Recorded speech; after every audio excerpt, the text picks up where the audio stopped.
আল্লাহর পথে টিকে থাকতে হলে সিদ্দিক এবং মুমিন হওয়া শর্ত। মহান রব্বুল আলামিন বলেন, ইন্নামাল মুমিনুনা আল্লাযীনা আমানু বিল্লাহি ওয়া রাসূলিহি সুম্মা লাম ইয়ারতাবু وجاهدوا بأموالهم وأنفسهم في سبيل الله জোরে বলুন আল্লাহু আকবার।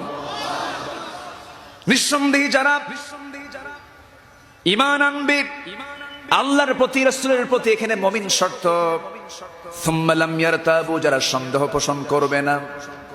আল্লাহ পাক বলছেন এরপরে যারা জিহাদ করবে আল্লাহর পথে, আল্লাহ পাক শেষ শব্দে বলে দিচ্ছেন, শোনো, এই কাজগুলো যখন তুমি করবে আমি তাদের স্বীকৃতি দিয়ে দিলাম, এই সমস্ত বান্দাগুলো হতেছে উলাইকা হুমুস সাদিকুন, এরাই হলো প্রকৃত সিদ্দিক, সত্যবাদী। জোরে কোন সুবহানাল্লাহ।